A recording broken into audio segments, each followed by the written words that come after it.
Olá, boa noite a todos e todas. Hoje a gente tem um encontro incrível com Tatiana Fraga, que foi diretora, né, durante muito tempo do Espaço de Leitura. Oi, Jaqueline, tudo bom? Em São Paulo. Nesse espaço, ele traz um conceito muito interessante de leitura, né? Oi, Tati, tudo bom? Tava aqui, vou já te chamar aqui, tô convidando, tá? Tudo jóia? Já mandei aí o convite para você. Boa noite, Mônica, tudo bom? Tudo jóia, alegria aí, poesia de luz. Oi, Tati, tudo bem? Oiê, Tá, boa noite, tá, Fabi. tá conseguindo me escutar direitinho? Tô sim. Jóia, eu Boa noite para todo mundo. estava falando exatamente sobre sua experiência lá no espaço de leitura, que eu tive a oportunidade de conhecer, né? E tem umas coisas assim, muito lindas e interessantes lá do seu trabalho. E eu gostaria de começar com uma frase que você colocou na abertura lá do fórum do Porquê Ler, que eu achei ela linda, uma abertura muito encantadora, que ela diz assim, é, e como pensar em incentivar a leitura, esse termo que usamos aqui e acolá, para uma criança que vive num abrigo porque sofreu violência em casa. Isso é muito diferente, mas tão desafiador quanto incentivar a leitura para uma criança que tem as estantes do seu quarto cheias de livros, brinquedos e eletrônicos. Por isso, não há generalização. O educando é complexo e único, assim como os livros. Achei essa frase assim incrível. Ah, que bom você recordar dessa frase, desse texto. Fiquei até arrepiada. E esse texto, assim, eu acho muito bonito quando você continua, diz assim, para esse desafio, aqui nos prestamos como educadores, há que se preparar muito, porque um educador não faz faculdade de educação e pronto, e nem recebe cartilha. Não deve ser repetidor de modelos, nem dos que admira. O educador deve se preparar, achei lindo isso, se preparar e ler, e viver, e ouvir, e ler, e viver, e infinitamente se preparar para estar despreparado.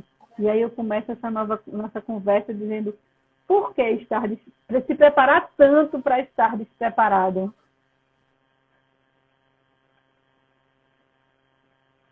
Tati?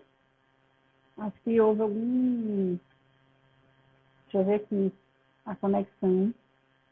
Sou eu que Voltou? Eu que voltou. tinha caído ou você? Acho que foi você.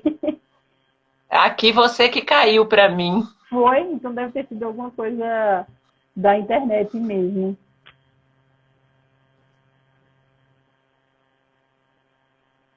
Pode retomar, Tati, a fala lá de estar despreparado. Preparar-se tanto Sim. para estar despreparado.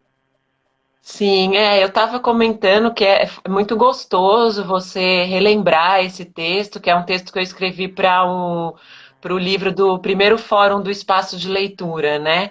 Que foi um fórum chamado Por que Ler? E eu sempre convivi muito com os educadores, né, no espaço de leitura, assim como em outros espaços que eu já trabalhei, pensando no incentivo à leitura. A gente sempre tem muitas formações, né? Então a gente reflete e pensa diariamente sobre a importância do incentivo à leitura, a importância do livro. A gente lê textos, assiste vídeos, faz conversas. Mas no momento que o professor e o educador encontra a criança, é um novo mundo que se abre. Então, eu sempre imagino que todas essas referências que a gente carrega com a gente é um pouco que nos dá lastro mas que na hora que a gente tá ali com a criança ou com qualquer outra pessoa para conversar sobre livro e sobre literatura, a gente tem que estar aberto a uma nova leitura, né? Então, eu acho que eu, assim como muitas pessoas que trabalham com incentivo à leitura, a gente acredita nesse o primeira, que o vínculo e o afeto é o que vai nos trazer esse primeiro contato com a criança, com o adolescente, com o jovem e com o adulto, né? Que essa identificação, essa amorosidade e essa abertura para a escuta, porque eu acho que ler e escrever caminham muito juntos aí, né, Fabi? Eu acho que do mesmo jeito que a pessoa está e me lendo, né? Assim como agora você está me lendo e todas as pessoas que estão assistindo estão me lendo, eu também estou aqui escrevendo um texto. E eu acho que esse texto ele vem carregado de uma bagagem, mas se ele não vir carregado também de amorosidade, afeto, ele não vai tocar. E também eu acredito nessa coisa que eu falo no texto e que você comentou, de a gente se preparar para estar despreparado, que eu acho que é muito comum a gente querer passar informações, né? Então, quando eu me dedico muito a um assunto, quando eu estudo, eu converso, é, a gente vai criando os nossos pensamentos, a gente vai criando as nossas bases mesmo, né? As nossas bases de referência, mas eu acho que é um erro a gente dizer verdades, né? Eu acho que a educação ela peca muito por dizer verdades e não está aberta para ouvir, né? Então, eu acho que essa troca de experiência faz a leitura e a educação serem muito mais potentes, né? Quando eu também estou ali aprendendo, eu estou aprendendo novas maneiras de ler o mundo, eu estou aprendendo novas histórias, e eu preciso estar aberta para saber aonde que eu vou encontrar essa ponte. Eu acho que a educação e a leitura são pontes também. Então não adianta eu ir falando um monte de coisa que na minha trajetória me fez sentido, se aquilo não for fazer sentido para o outro. E quantas vezes, né, a gente que é professor, que é educador, que trabalha com criança, a gente pesquisa, aí cria um roteiro, cria um programa de aula, cria toda ali uma situação e a gente recebe aquelas intervenções surpreendentes das crianças que mudam completamente o assunto, ou de repente, acho que isso é muito comum, né? Ou que não estão interessadas em falar sobre aquilo naquele momento, ou que estão ali com uma carga emocional que trouxe de casa e que naquele momento é mais importante de ser trabalhada do que o meu conteúdo precioso. Então, por isso que eu acho que estar despreparado é muito importante, estar despreparado para a gente conseguir abrir mão das nossas verdades, abrir mão das nossas preparações acadêmicas e literárias e estar ali de corpo, de alma, de escuta aberta, para receber o que está sendo nos trazido e ali poder criar uma ponte, um vínculo, onde algo vai ser construído, né? E algo vai ser construído no coletivo. E eu acho que isso faz muito sentido para mim em falar da força da experiência, né? Que eu acho que é uma coisa que todos buscamos, né? Com educação, pensando muito também né, na leitura e na literatura no contexto educativo, né? Então, quando a gente consegue criar um ambiente quase que ritualístico mesmo, sabe? Um ambiente onde a experiência está acontecendo, naturalmente a gente vai colocando isso no nosso coração, né? Eu sempre gosto de falar da coisa do decor, né? Que a gente fala, tem que decorar o texto, tem que decorar a fórmula, tem que decorar a tabuada, mas decor é uma coisa que vai para o coração. E eu acho que o que a gente passa como experiência e vai para o coração, isso fica conosco, né? É só a gente pensar nas nossas memórias, né? A gente não precisa decorar as nossas memórias são guardadas conosco de uma maneira muito natural. Então, eu acho que esse é o nosso desafio mesmo, né? É um desafio de sempre ler, sempre estudar, mas de estar sempre vazio, sempre com o copo vazio para poder cada um colocar uma gotinha e isso ser bebido em conjunto. Eu acredito nessa experiência educativa. Lá no espaço de leitura, vocês faziam muito essa coisa da brincadeira, né? Vocês faziam jogos, né? Trazia muito isso para poder é, fomentar mesmo, né? O gostar da leitura. E hoje isso está sendo muito utilizado com esse conceito de leitura elástica, né? E essa abordagem bem lúdica, né? De misturar os livros, outras linguagens, outras plataformas, jogos, né? O cinema e tudo. Conta um pouquinho dessa experiência, como é que rolava lá no espaço de leitura. Sim. Bom, é muito comovente para mim falar sobre o espaço de leitura.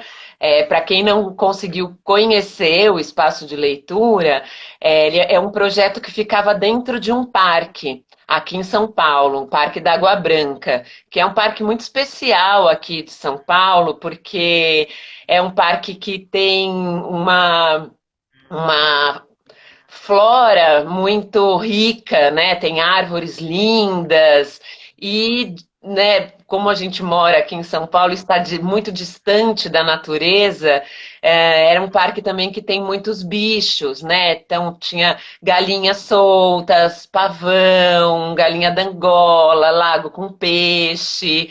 Então era mesmo um oásis, né? De natureza no meio da cidade, assim, do lado de uma avenida super movimentada. Então, eu estou contando um pouquinho sobre o parque, porque a gente sempre levou muito em consideração o lugar que a gente estava, né? Eu acho que isso é uma coisa que faz muito sentido, né? A gente pensar sempre onde nós estamos, porque o parque fazia parte da nossa leitura. Era praticamente impossível levar um grupo de crianças para o parque e pedir para elas sentarem e lerem. Sendo que tinha galinha, pavão, árvore, peixe, quase que eu falar, gente, não ia ser legal para leitura, né? Então a gente sempre fazia um passeio pelo parque primeiro, ia olhando as situações, olhando os bichos, até que a gente chegasse num momento de sentar ali para conversar. E essa coisa da brincadeira, Fabi, eu acho que também foi uma coisa muito da nossa atenção em relação ao público que a gente recebia e ao espaço. Porque as crianças, quando estão no parque, estão correndo, estão brincando, estão, né, mexendo o corpo é muito presente. Então, a gente colocar as crianças sentadas ali para ler um livro era uma coisa que era uma concorrência muito grande, digamos assim, né? O parquinho ali do lado. Então a gente começou a perceber esse movimento das crianças e uma das primeiras ações que a gente fez foi pensar no acervo, né? Porque antes a gente eram várias casinhas. Deixa eu ver se eu tenho uma foto aqui para mostrar para vocês. Eram várias casinhas que, na década de 90 elas eram viveiros, né? Onde ficavam araras, macacos, para as pessoas verem. E aí o IBAMA desativou essas casinhas, ficaram sem uso, e a gente resolveu ocupar as casinhas com livros. Mas a gente colocava o acervo de uma maneira muito fixa. Tinha uma casinha que era de literatura brasileira, uma casinha que era de literatura estrangeira, uma casa e a gente percebeu e uma casinha que era de literatura infantil. E o que que a gente percebia? Que os adultos não gostavam de ficar para achar um livro ir numa casinha e depois para achar outro tinha que andar até a outra casinha. Já as crianças gostavam de ficar correndo entre as casinhas. Então o que a gente fez foi mudar isso. A gente colocou todo o acervo para adulto numa das casinhas e nas outras a gente separou por, entre aspas, temas. Então a gente tinha uma casinha que era a Gruta do Grito. E nessa, tô falando porque isso, a escolha do acervo e a seleção do acervo já era uma brincadeira, né? Então, na Gruta do Grito, a gente guardava os livros que tinha a ver com monstros, com suspense, com terror, mistério, meleca. No Coreto do Aconchego, a gente guardava os livros que eram para bebês. Então, tinham livros de pano, livros de papelão, brinquedos educativos na parede, um fraldário. Aí tinha o clube de histórias. No clube de histórias, a gente guardava os livros que tinha a ver com as coisas que acontecem na escola, as coisas que acontecem na rua, no parquinho, no clube, no parque. Tínhamos o ponto de interrogação, ali estava o acervo relacionado à literatura de informação, né? Então, sobre a origem das palavras, de onde vieram os dinossauros, como é o espaço sideral. Então, já nessa organização do acervo, a gente pediu opinião para as crianças, né? Como que nome que a gente daria para essas casinhas? Ah, e a gente percebeu que nisso as crianças corriam entre um quiosque e outro e, e ter a brincadeira fazendo parte do universo do livro fazia o livro fazer parte do universo da própria criança. E isso, em vez de afastá-las do livro, aproximava as crianças do livro. E a gente, né, deixava os livros bem à vontade ali, assim como as crianças, né? A gente deixava os livros de um jeito fácil de ser manuseado, uma altura boa, e aí a gente de vez em quando via meninas montando casinhas com os livros, meninos fazendo construções com os livros, um dominó. Então, eu acho que toda essa, ainda falando, não chegando nas atividades, mas ainda falando do acervo, eu acho que a gente sempre pensava nisso, né? Como o livro fazer parte da vida da criança, assim como faz o balanço, o escorregador, o algodão doce. Então, esse primeiro.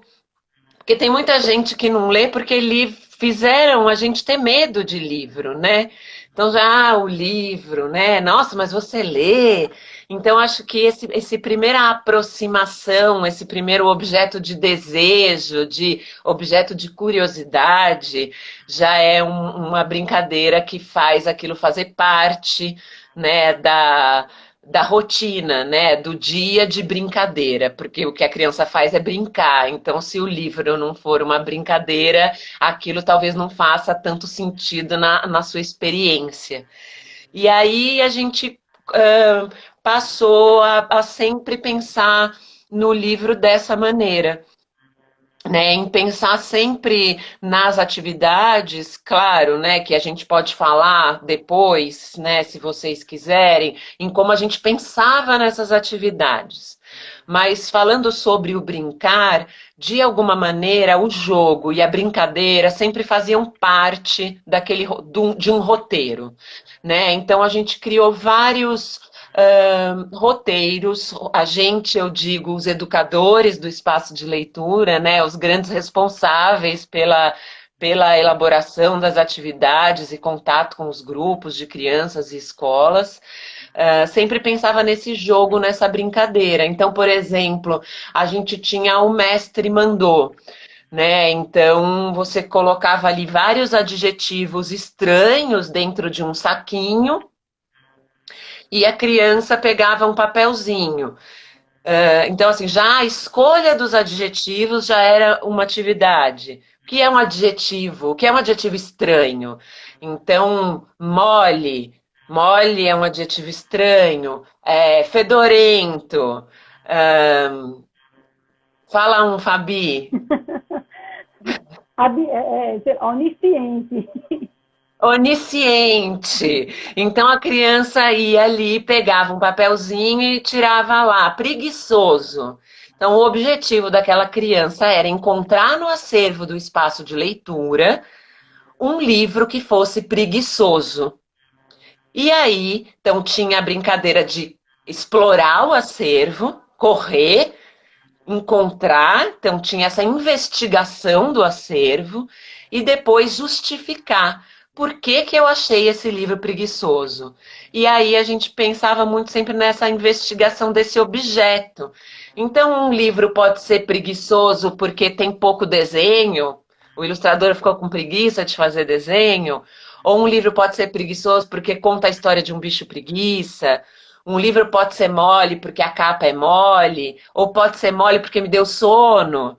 Então, a partir desses jogos, dessas brincadeiras, a gente ia trabalhando a leitura, né? E não só a leitura das palavras que estavam ali naquela história, mas também da própria leitura da criança em relação àquele objeto, àquele livro. Então, a questão da escrita, né? Então, eu vou, a partir daquele objeto, eu também vou escrever uma história, eu também tenho uma opinião e eu vou argumentar com os meus amigos sobre aquela escolha.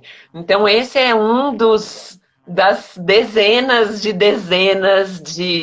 brincadeiras que a gente criava para conversar sobre livro, leitura.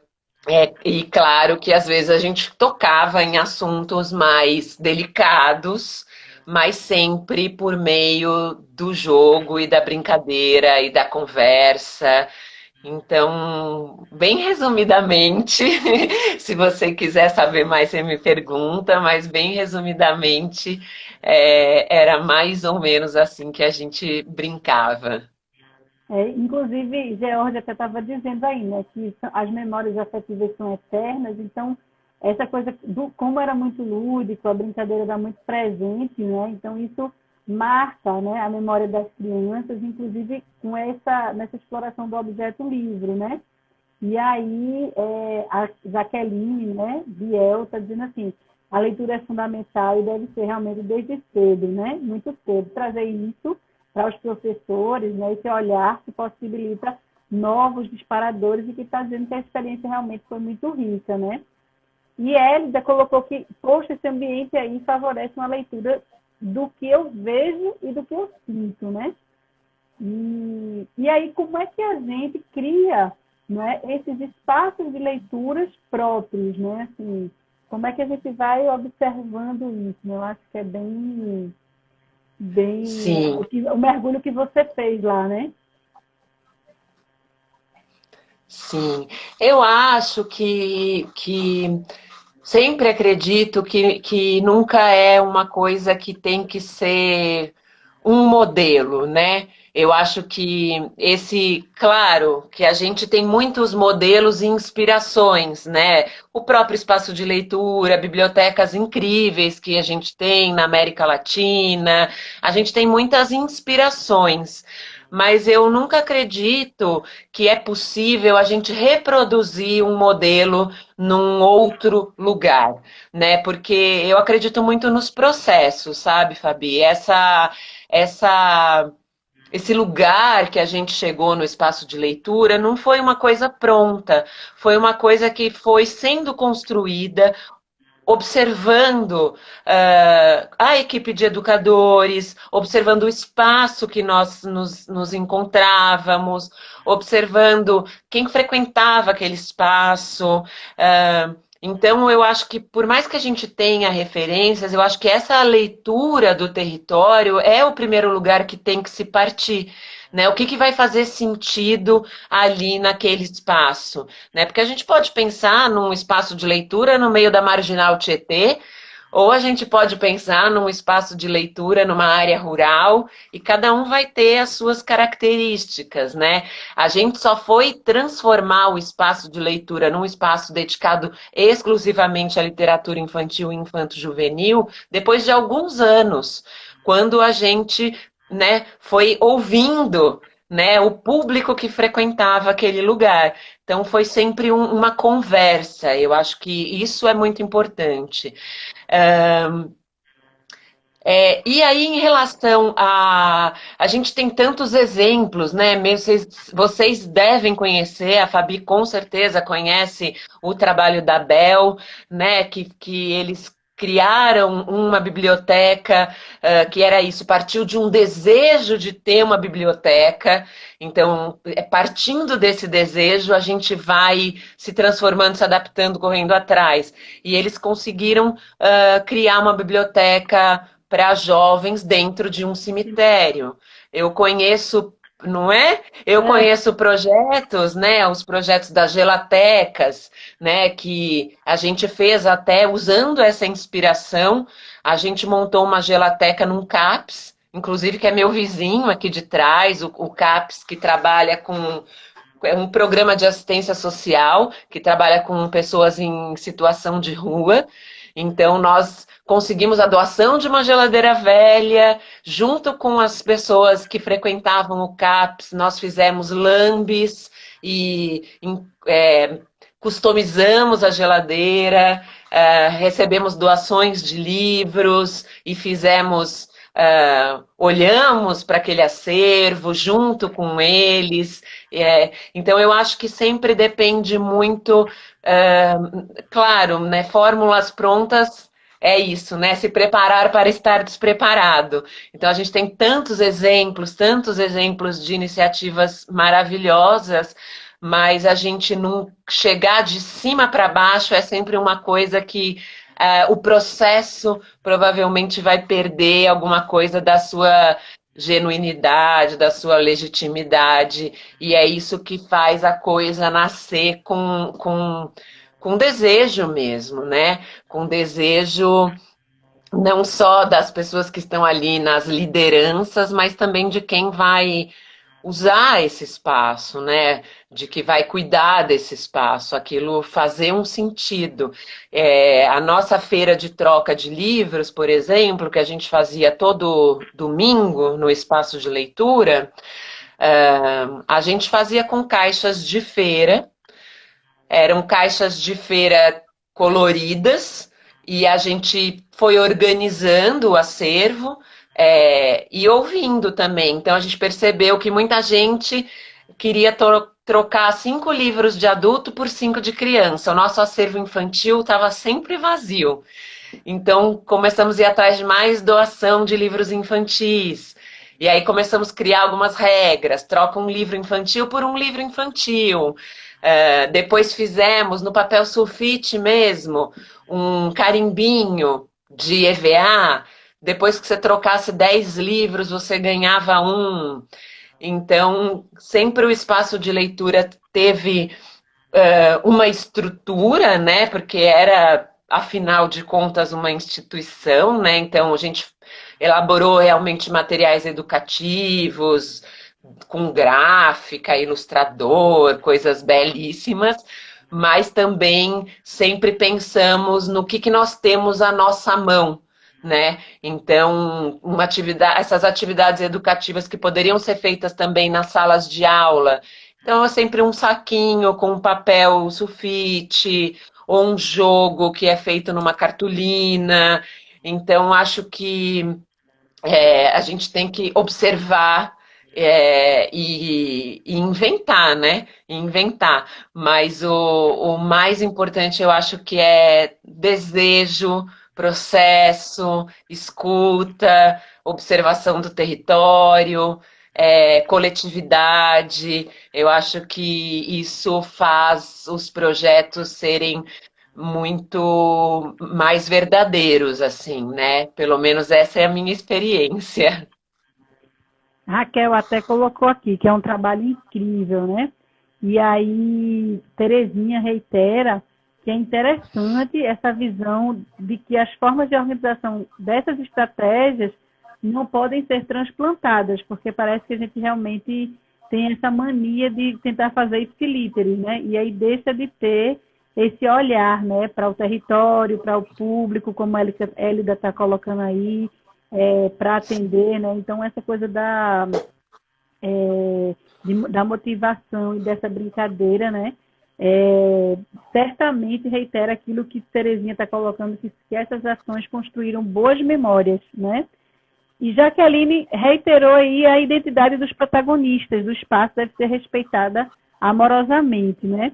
E como era fazer tudo isso, esse trabalho, como é que vinha esse processo criativo dessas atividades assim tão de acolhimento da brincadeira e do lúdico, né? Para o trabalho de leitura, para o trabalho da mediação da leitura. Olha, Fabi, eu era conhecida, ainda sou, como a rainha da reunião, porque eu acho que é muita conversa, né? Eu acho que o espaço de leitura é, sempre foi um espaço muito privilegiado, porque foi um espaço construído por pessoas muito verdadeiras, muito, enfim, além de todas as qualidades, né? Muito inteligentes, pesquisadoras, generosas, mas muito verdadeiras, assim, eu propto. Então, essa, é, né, que a gente chamava, né, o coração do espaço de leitura, que era a equipe de educadores. Então, era uma equipe. Sim, foram várias equipes, né? Mas essas várias equipes eram uma grande equipe, porque sempre foram pessoas muito atentas a tudo isso que a gente está falando. Então, eram reuniões infinitas, de muitas conversas, com ideias, propostas, pessoas muito jovens e atentas às questões atuais, né? Então, em relação a questões de afirmação, em relação a questões identitárias, em relação a questões de acessibilidade, esse entendimento de espaço público, que eu acho que é uma coisa muito importante, do que é um espaço público. Então, assim, mesmo fora das reuniões, a equipe sempre esteve mobilizada.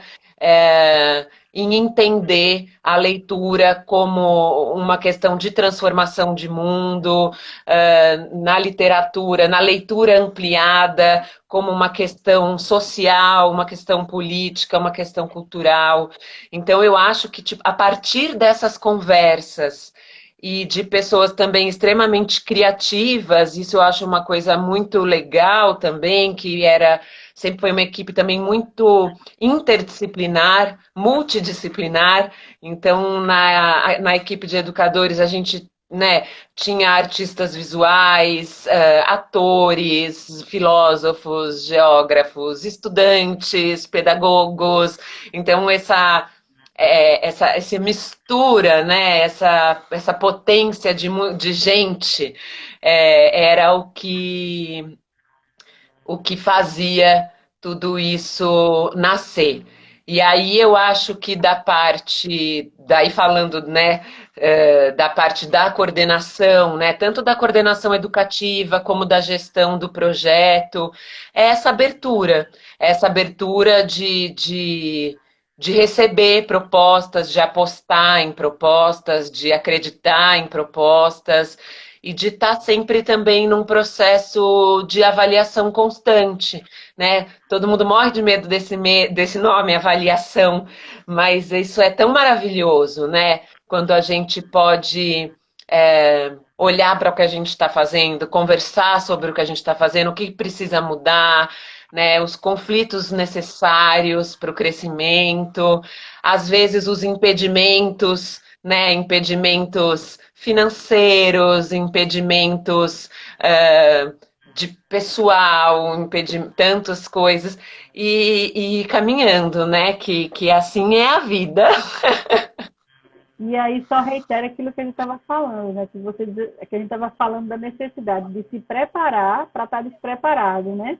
Sempre, né? Não Aí, é assim que a gente está hoje, gente? E aí sempre. tem você no texto lá do Porquê Ler, você fala exatamente disso. Coloca lá, estar despreparado perante o outro e suas experiências de vida é estar preparado para se colocar de lado todo o seu conhecimento. É estar preparado para exercitar a escuta, mesmo no silêncio do outro. É estar preparado para não saber e aprender de que você um dia achou que não sabia. Compartilhar o universo complexo e único que é o do educando e, quem sabe, então, o processo educativo comece a acontecer. Né? É muito bonito esse seu texto, viu? Achei É, e eu incrível. acho que isso faz muito sentido para mim, Fabi, porque é isso, né? Eu acho que quem trabalha com educação é muito cobrado, né? É muito cobrado em muitas instâncias, inclusive internamente, né? Inclusive nós mesmos nos cobramos. Mas a gente vive uma situação muito complicada no Brasil, né? Porque a educação não acontece do dia para a noite. Um projeto de leitura não acontece do dia para a noite, não tem uma fórmula. E uma coisa que falta, e não falta por nós, né? Mas a gente, os nossos processos educativos muitas vezes são interrompidos por instâncias que não estão ao nosso alcance.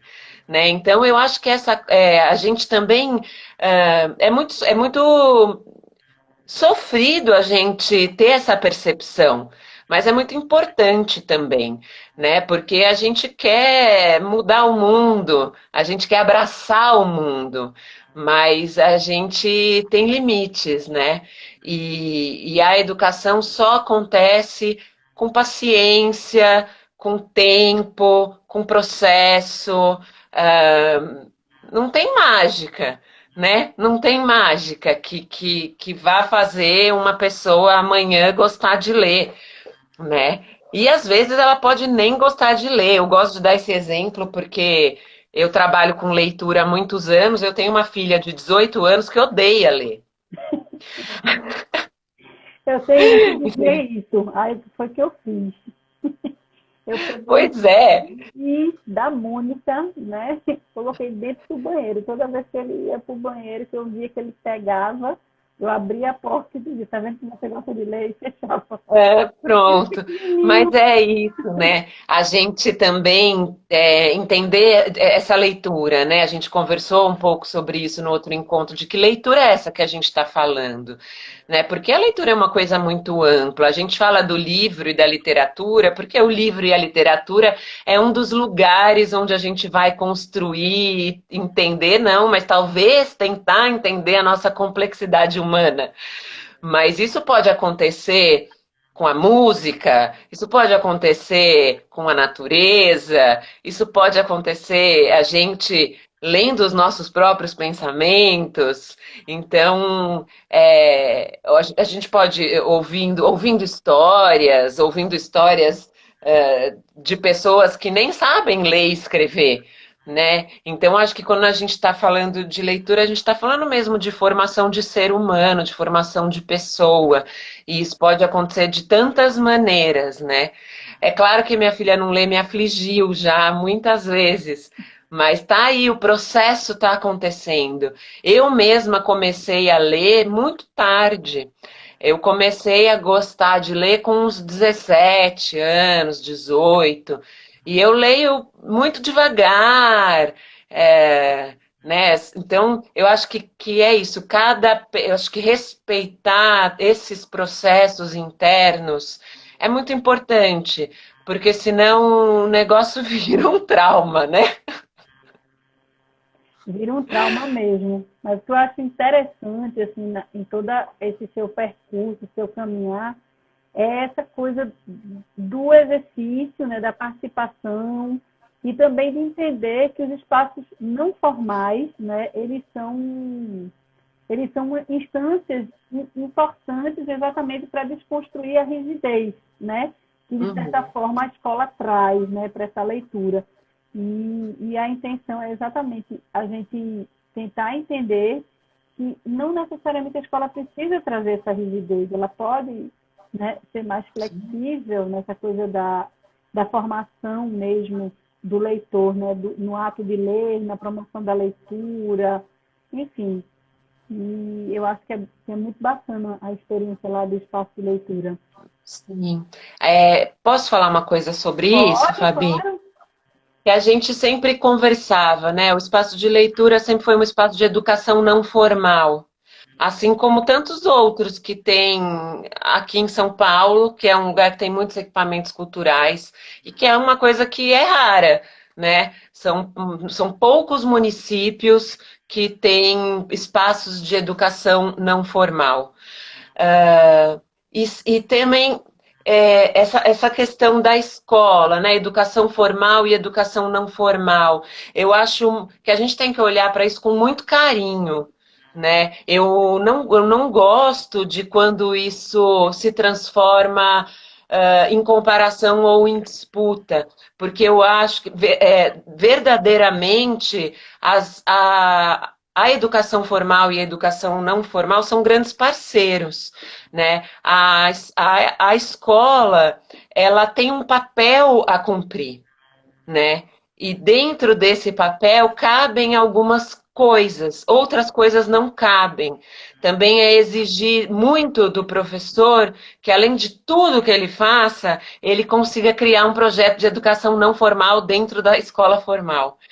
É, por outro lado, o professor tem privilégios como poder acompanhar o aluno durante um ano, acompanhar o amadurecimento do aluno, conhecer profundamente o aluno. A educação não formal, ela tem um outro papel, né? Que aí é um papel que em alguns momentos é mais maleável. A gente não tem um currículo para cumprir, né? Então a gente cria roteiros, a gente brinca, a gente faz, inventa e acontece. É, por outro lado, a gente tem crises porque a gente às vezes fica com um aluno durante 2 horas. A gente mal conhece a história daquela criança.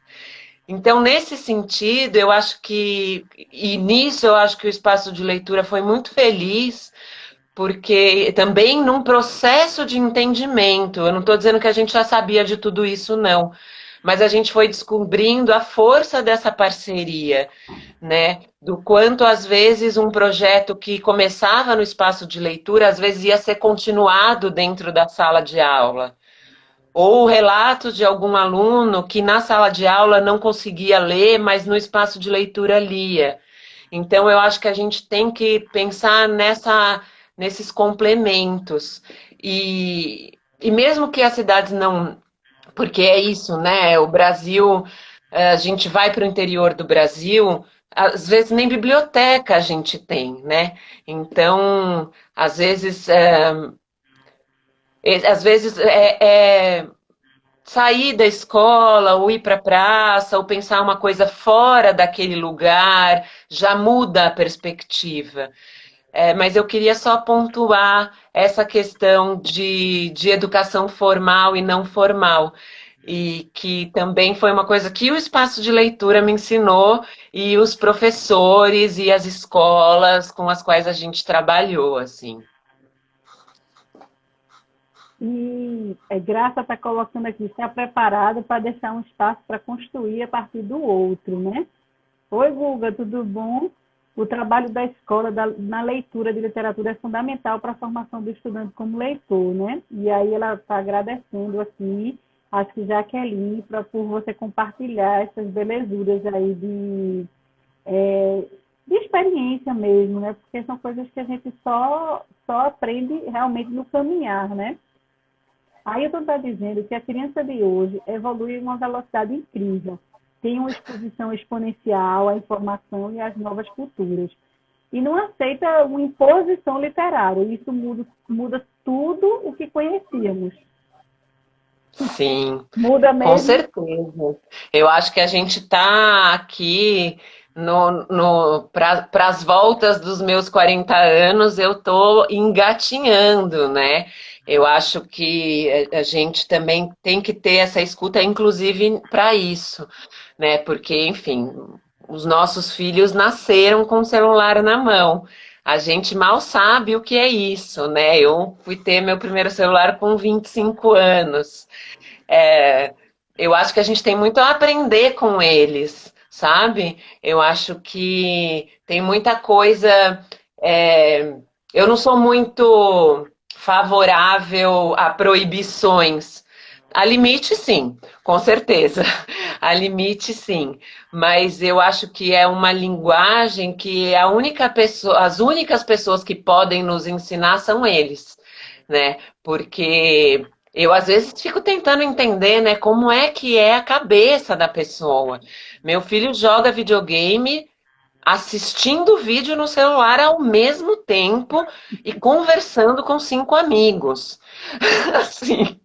Então, realmente os neurônios são ali, né, numa velocidade, e que rico isso, né?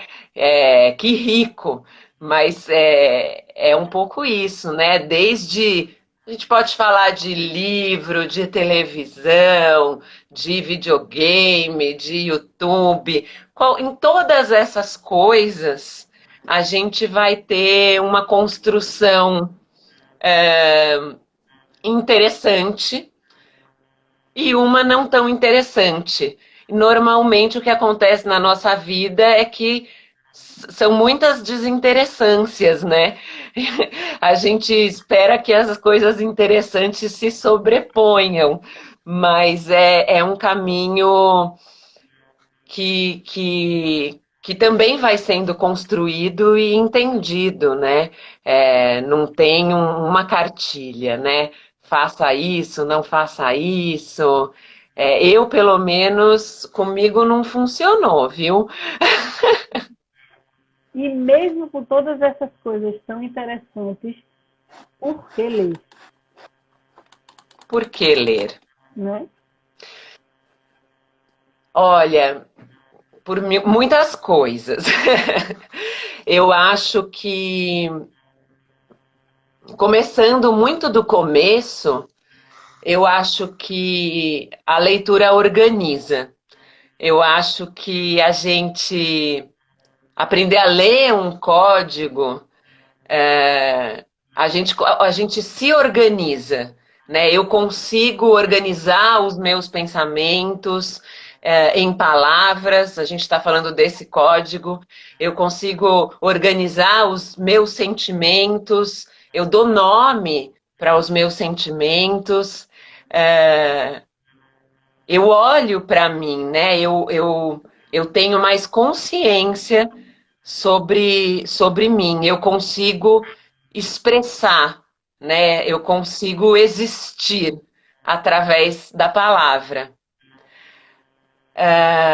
Tem um papel político, principalmente num país como o Brasil, né? Eu acho que a leitura e a escrita em muitos países, mas no Brasil especificamente sempre foi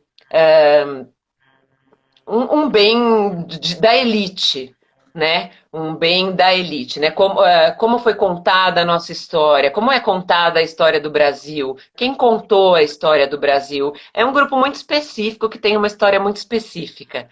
Então, a gente ter acesso a outras histórias e poder contar outras histórias é, vai trazer um pouco mais da complexidade da sociedade em que a gente vive, né? Então, eu acho que sendo uma coisa que é relegada a um pequeno grupo de pessoas, é papel social ocupar espaços de leitura, de escrita. Eu acho que tem um papel fundamental de entendimento de ser humano, né? De vida, de mundo, de morte. Então, que é muito profundo, né? Então, a literatura, a poesia acessam lugares muito profundos do ser humano, né? E a gente poder acessar esses lugares, olhar para esses lugares e, e observar esses lugares em outras pessoas nos torna mais humanos, mais empáticos, mais conscientes, mais amorosos e mais trágicos, raivosos, tristes, desesperançosos, canalhas. Então, é, toda essa complexidade, né, que estão aí os nossos queridos artistas, né, trazendo para nós, né, essas antenas da raça, né, como diria o Ezra Pound, né, olhando para a vida individual, para a vida coletiva, para a vida universal. Então, eu acho que ler, porque ler é um direito humano tão fundamental na construção do ser humano quanto outros direitos básicos. Elda colocou aí que a leitura desvenda, aproxima, nos leva a ressignificar, mais racionais, mais questionadores, né? E o que é que E a está... leitura cria, desculpa, e a Não, leitura cria pontes, né? Que a gente tem muito essa ideia, né? Eu e o livro, aquela coisa, né? Da pessoa lendo o livro sozinha em seu mundinho, mas a leitura compartilhada é uma coisa incrível, né? Clubes de leitura, você conhece outras pessoas, você lê um verso e fica uma hora conversando sobre aquele verso te lembra da sua avó, que lembra da tia do outro. A leitura também é um aglutinador de pessoas, né? e Graça colocou exatamente sobre isso, né? A leitura auxilia na construção do modelo de mundo que pessoas e grupos constroem, né? Maravilha. E Maravilhosos comentários, gente. Eu não consigo acompanhar, ainda bem que a Fabi tá lendo. porque fica mais fácil para mim, né? Você falando e tal. E assim, exatamente com esse comentário aí da Graça, né? A gente está aqui exatamente com pessoas, um grupo construindo um novo significado, né? Dessas atividades de mediação de leitura, trazendo essas brincadeiras, né? Que foram tão marcantes lá no espaço de leitura, né? E aí eu queria agradecer a você. A gente só tem mais acho que 5 minutinhos aqui, né, para poder. Eu acho que encerra, o próprio Instagram vai encerrando. E aí eu queria ouvir um último comentário, uma última mensagem, uma última. Jaqueline, a leitura é uma ciranda de ideias. né, que é a Tatiana Fraga, que aprendeu tanta coisa e generosamente compartilhou a experiência de tanto tempo aqui com a gente, que é que ela deixa aí para os educadores que estão nos assistindo. Olha, Fabi, bom, eu quero te agradecer primeiro, dizer que passou voando. Né? Eu podia ficar aqui mais umas 2 horas, agradecer todas as pessoas que estão assistindo, acompanhando, fazendo comentários. É, parabenizar todos vocês por estarem juntos nessa luta, nessa construção desse caminho.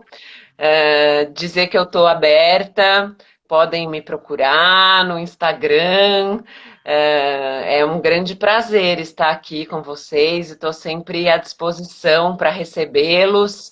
Espero que o espaço de leitura, eu não estou mais no espaço de leitura, mas o espaço de leitura ainda funciona. Então, espero que um dia vocês possam conhecer esse trabalho bonito. Tati, muito obrigada para todos aí, né? E vamos juntos. Tatiana, ela tem lá o arroba Tati, T-A-T, Fraga, não é isso, Tati? Fraga, Fraga.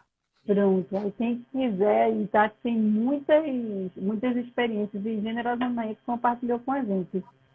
Muito obrigada, viu, Tati, por tudo aí, pela Obrigada a seu você, compartilhamento. Fabi. Um Beijo, grande beijo para todos, gente. Boa noite. boa noite.